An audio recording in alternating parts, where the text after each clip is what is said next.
Hello dear students, in the last video we studied about friendly letters and today we are going to learn about formal letters, the business letters.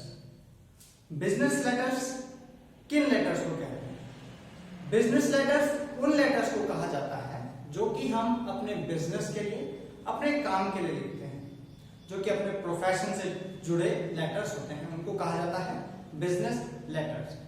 बहुत बड़ा कोई अंतर नहीं होता है business letters में और फ्रेंडली लेटर्स में, पर फिर भी कुछ ऐसे डिफरेंसेस हैं जो हमें जानना बहुत बहुत ज्यादा जरूरी है।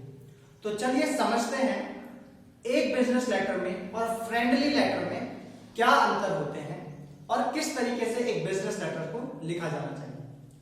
सो let us see, today I am going to show you a letter to a bank manager asking him to stop payment of a check. अब एक एग्जांपल से समझेंगे तो अच्छा होगा।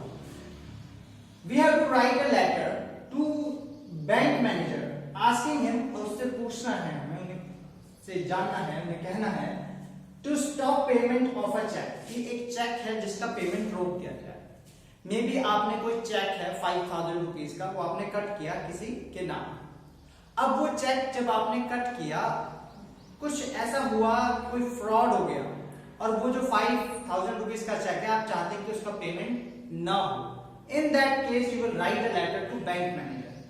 ठीक है, अब ये समझते हैं कि हमें, अब ध्यान से देखते हैं, चलिए पहले इस लेटर को। सबसे पहले आया एड्रेस, ठीक है, किसका? सेंडर का एड्रेस, जो भेजने वाला, मतलब मेरा एड्रेस। अब ये एड्रेस क्यों आया?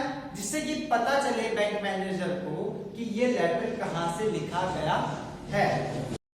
उसके बाद हम डेट, कि किस तारीख को लिखा गया है, ये बात में बहुत इंपॉर्टेंट है मैंने बैंक मैनेजर के लिए जानना, या जिसको आपने भेजा है उसके लिए जानना कि डेट क्या है, कहां से भेजा गया है। उसके बाद द मैनेजर नैनीताल बैंक विकास नगर, मैंने यहाँ पर नैनीताल बैंक विकास नगर यूज किया, तो 3 लाइन्स में आप उनको एड्रेस करें। उसके बाद डियर सर, डियर सर। अब डियर सर क्यों यूज करते हैं इसके बारे में भी डिस्कस करेंगे। और उसके बाद ये 3 लाइन की बहुत छोटी सी बॉडी है, योर फेथफुली निशांत तमार, आपका अकाउंट नंबर होना बहुत जरूरी है। What's this is a very small business letter. ये बहुत छोटा बिजनेस लेटर नहीं है क्या? केवल 3 लाइन की body. It is strange, isn't it? No, it's not strange. या ये जो एग्जांपल मैंने आपको दिया है, ये एग्जांपल इसीलिए दिया है कि आप इमेजिन कीजिए, you are writing to a bank manager. कितना टाइम बैंक मैनेजर के पास होगा कि वो आपके लेटर को पढ़ेंगे? See how much time you have. वो पूरा दिन भर में बहुत बिजी होते हैं, बहुत बिजी होते हैं। जनरली जितने भी बिजनेसमैन होते हैं वो बिजी होते हैं।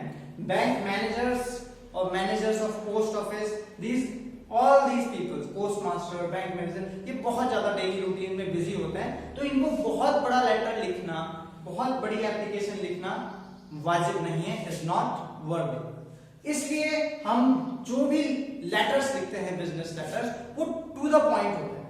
उनमें हम बस पॉइंट की बात करते हैं और आसपास बहुत ज्यादा कर्टियस ग्रीटिंग्स का यूज नहीं करते हैं, बहुत ज्यादा हम फ्रेंडली या कोई बड़ी स्टोरी नैरेट नहीं करते हैं, डायरेक्टली टू द पॉइंट हम लिखते हैं। इसलिए इस शॉर्ट जो लेटर है बैंक मैनेजर के लिए, बिजनेस लेटर, मैंने इसलिए ये लिया है जिससे कि आप समझ सकें कि कितना छोटा हमें लिखना होता है। ठीक है, तो अभी फिर मैंने आपको बता दिया था कि बैंक मैनेजर के बाद डियर सर की बात की।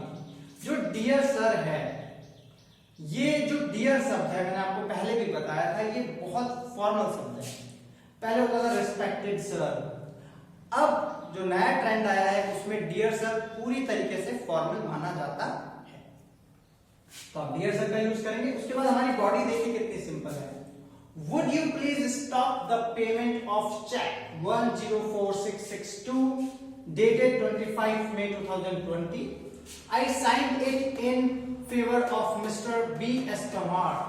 The sum was ₹5000. बस सीधी बात, आप स्टॉप कर दीजिए इस पेमेंट को, नथिंग एल्स। टाइम भी नहीं है बैंक मैनेजर के पास आपका पूरा लेटर पढ़े, अगर आप 4 पन्नों तक लिखेंगे। See, and then comes your faithfully and your name Nishant Tamar in my case, account number, whatever your account number is, ये आपको मेंशन करना है. So this is a short letter that you will write to a bank manager to stop payment of a check. We will write some more business letters. In the next part, we will write a letter to a shopkeeper and we will demand our list of items that we need. So how can we place an order to a shopkeeper? वो हम second video में learn करेंगे. अभी आप इस letter को पहले समझिए, इसके फॉर्मेट को समझिए और इसको अपनी कॉपी में नोट डाउन कीजिए. उसके बाद हम सेकंड लेटर पे बढ़ेंगे और वीडियो के एंड तक, इस वीडियो लेसन्स बिजनेस लेटर्स के एंड में मैं आपको कुछ वर्क दूंगा जिसमें कि हमें कुछ जो बिजनेस लेटर्स हैं वो लिखने होंगे. तो I will be back with the second part very soon. Till then, keep learning, keep practicing. If you will have any problem, just directly contact me. I would like to help you. Take care.